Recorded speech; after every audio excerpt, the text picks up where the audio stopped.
Hello friends, once again welcome in the academic journey of the anatomy. I Dr. Vinay Sharma welcome all of you. We were discussing about the neuroanatomy. In order to consider the examination upcoming months, we will discuss about the neuroanatomy, an important topic from the examination point of view. We will discuss some minor tract etc. and clinical applied later on. First of all, I want to discuss about the brainstem and transverse section of brainstem. Many a question asked whether the brief description or diagram of the transverse section passing through the different zone of the brainstem. Why? Because brainstem is important. Reticular formation, nuclei, different kind of tract, and injury of the brainstem is very crucial. So the brainstem is important. Okay. And as a phase 1 MD student or a good learner of neuroanatomy, we consider that you should learn about the brainstem. So what brainstem constitutes of?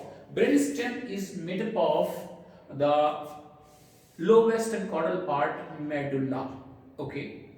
Then there is the pons. Above there is the pons, and then there is the midbrain. Okay. These three parts constitute the brainstem. If we want to study the brainstem, we have to see the section at the different level of the brainstem. Okay. So let's start with the medulla. As in our journey, we was talking about the medulla. The lowest part of the brainstem is the medulla. And if we want to study the medulla having the lowest closed part, caudal part, and a rostral part which is open. In the continuity is the pons, this forming the fourth ventricle. Okay. So if we want to study the medulla, we have to study on 3 levels. Or 2 levels at the closed part, caudal most, then accessory decussation. Another part, that is a rostral part, mid-olivary section. So let's start with the first part, that is the caudal most part or pyramidal depreciation, also known as motor decussation, and we will memorize you how it is known as motor decussation or pyramidal decussation, why it is known as. But before that, I want to call in a question toward you, where the medulla is converted into spinal cord. Many times I ask a question, and all of the examiners ask a question. Foramen, kindly count me the structure passing through the foramen. And instantly a student says, sir, spinal cord. It's not right. It's not right. So you have to find out at which level the medulla is converted into spinal cord. Okay? Now you can remember the spinal cord is not passing through this foramen magnum. Okay? Now, but one thing is very clear, that medulla continues as a spinal cord. So the lowest part of the medulla is mimicking like the spinal cord, and for that, if we want to study the lowest part of the medulla, we have to memorize about the spinal cord. Okay, let's start our journey with the spinal cord, and this was the spinal cord. We start to study the spinal cord. Okay, continue. A spinal cord. There is a gray matter in the spinal cord. There is a gray matter in the spinal cord, and this gray matter having this dorsal horn, an intermediate horn, and a ventral horn. The dorsal horn, the intermediate horn, and the ventral horn. And this gray matter is dividing this white matter into a dorsal funiculi, a lateral or intermediate funiculi, and ventral funiculi. Similar to that, in the lowest part of the medulla, there is a gray matter. And again, I am drawing this gray matter here. This is the gray matter of the medulla. And some projection very similar to the dorsal part is here. Okay, now a question arises. Where is the ventral horn? Where is the ventral horn? And this is the clue. We will talk about the ventral horn later on. Okay. Where the ventral horn is, what is the feature of ventral horn? We will discuss about this one. When we see on this spinal cord, there is dorsal spinocerebellar tract on the surface. of the intermediate part. Similarly, there is ventral spinocerebellar tract just anterior to this one. So we can write down here the dorsal and ventral spinocerebellar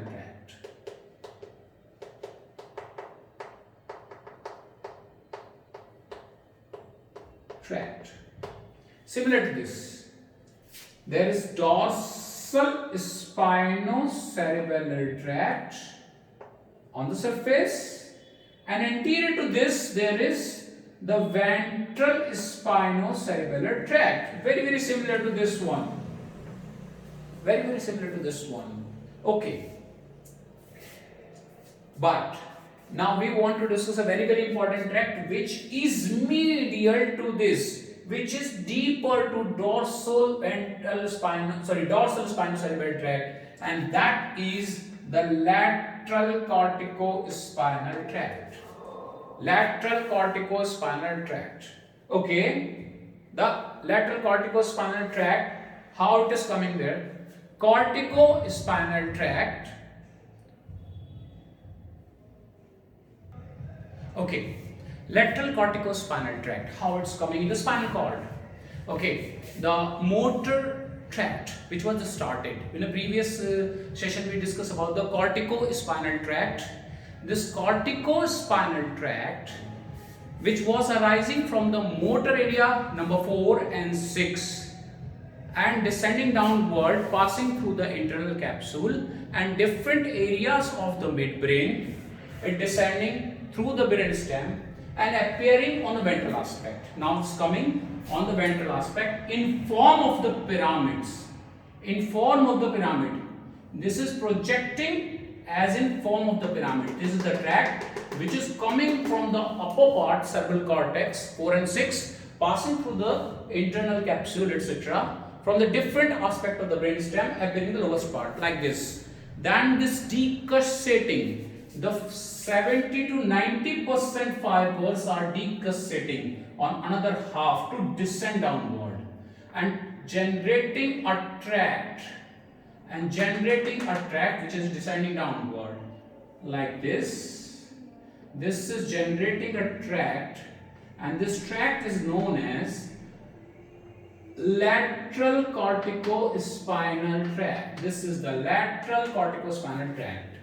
The 10% fibers descend ipsilaterally and they are forming the anterior corticospinal tract, similar to the cross fiber which are crossed and descending downward, the lateral corticospinal, which are not descended ipsilaterally, that is known as anterior corticospinal tract. Anterior corticospinal tract. First time, the corticospinal fibers which decussate like this, is like my arm, they are coming from above, from the cerebral cortex, passing through internal capsule, etc.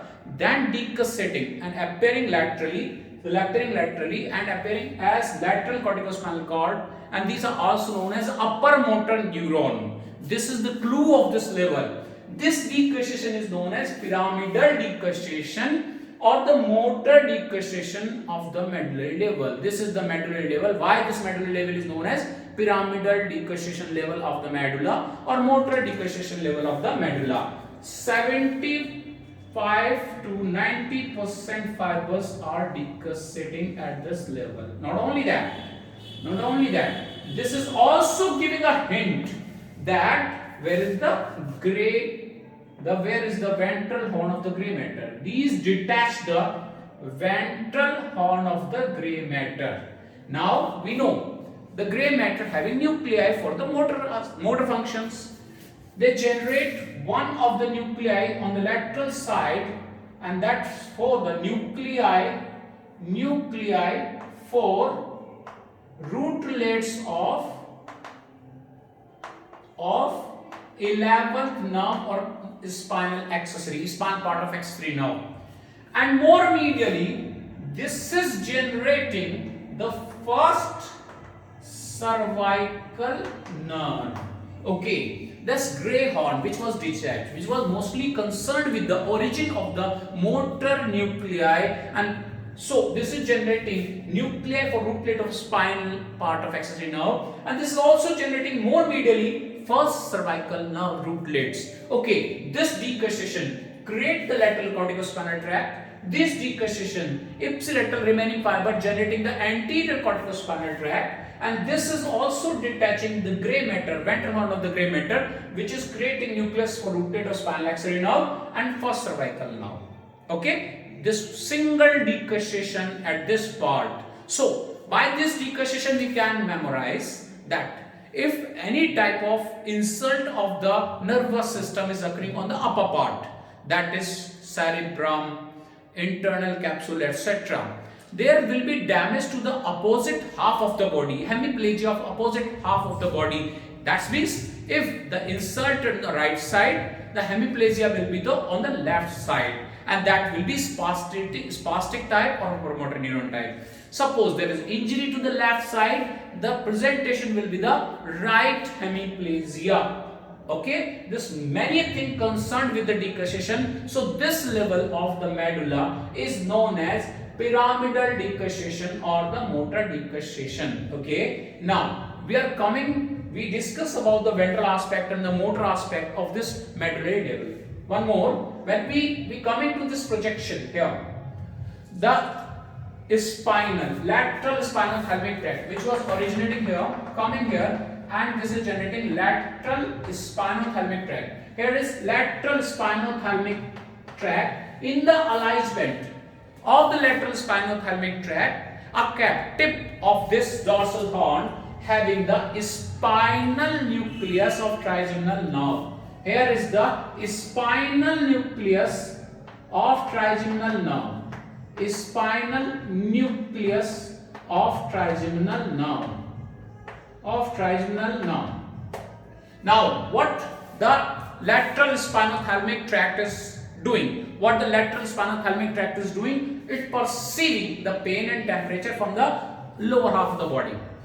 Spinal nucleus of trigeminal nerve perceiving the temperature and pain fibers from the face. Okay, from the area of the trigeminal nerve, ophthalmic, maxillary, mandibular division. Okay, so they are in a single alignment.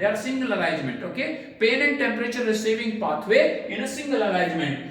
Substantia gelatinosa as well as lateral spinothalamic tract and single alignment with the spinal nucleus of the trigeminal nerve. Okay, what is the territory? Up to the second cervical rootlet, there is below the second cervical rootlet, there is the lateral spinothalamic tract. About to this, there is the spinal nucleus of the trigeminal tract. Okay, this bulge is for the spinal nucleus of the trigeminal nerve. This will continue from the second cervical segment up to the midbrain and pons level. It's elongated nucleus. This is receiving from all aspect of the trigeminal region. Okay, this was something about this one. Now, if we're talking about this one, both sides, this area concerned with the dorsal column. And when we talk about the dorsal column, dorsal column was divided into the fasciculus gracialis, more medially fasciculus gracialis, similar to there. Look at this one, fasciculus gracialis, and we know this G for gravity, this is receiving the fiber from the lower aspect. This is receiving the fibers from the lower aspect or lower limb. When we talk about more laterally, there is a fasciculus cuneatus. Here it is, and this is receiving fibers from the upper limb. Same kind of sensation, proprioception, etc. Just one level above to this one, there is a relay center of these fibers. So they start to drop their neuron in the gray matter just at this level. Okay, they are dropping some of their neuron here. So a gray matter start to elongate it in this part, and this elongation is known as nucleus gracilis. Collection of the cell bodies starts, and that is known as nucleus gracilis. Fasciculus gracilis is tract. Complete tract is ascending upward. Just one level above, they have to drop all the fiber. So they start to drop few fibers here. This elongation of this is known as nucleus gracilis. A few fibers are dropped, cuneatus here. So this is known as nucleus cuneatus. nucleus cuneatus, 3 bulge, the spinal nucleus or trigeminal, the nucleus cuneatus, nucleus gracilis, and above there is a capping of fasciculus gracilis and fasciculus cuneatus is there. Other pathway, when we discuss about this one, we can write down vestibulospinal tract. Okay, if we talk about the spinothalamic, that is lateral spinothalamic, anterior spinothalamic, spino-olivary, these tracts can be drawn here in similar way. Anterior ventral, spino-olivary, these tracts can be as such drawn into this medullary level. Okay, the difference is that how the lateral corticospinal tract is generated, how the anterior corticospinal tract is generated due to the decussating and non-decussating fiber of the corticospinal tract. This is the clue of this level, that is known as pyramidal decussation. Again, very important clinical aspect, because this kind of motor decussation, if the injury is above this level, above the medulla, anywhere, midbrain, pons, or the internal capsule or cerebrum, which is more common. This is due to the stroke, hemorrhagic or ischemic type of stroke. Okay, this all kind of hemiplegia on the upper side, the opposite side. Okay, opposite hemiplegia, motor type of loss will be the opposite side. Okay, and this is the clinical aspect of this motor decussation or pyramidal decussation of the medulla. This is the lowest level of the medulla. In next level, that is also known as internal arcuate level or sensory decussation. Of one level above, all the fiber of fasciculus cuneatus and fasciculus gracilis drop all their fibers and starting a new fibers which decussate. So these are known as internal arcuate or sensory one. In next session, we will discuss about this type of arrangement, that is the internal arcuate fibers or the decussation, sensory decussation of the medulla. But this level is the pyramidal and motor decussation. I hope you having a good learning, and this is a very, very important question from the examination point of view. Happy learning, and kindly subscribe my channel for more and more important questions and the neuroanatomical study of anatomy. Thank you, friends.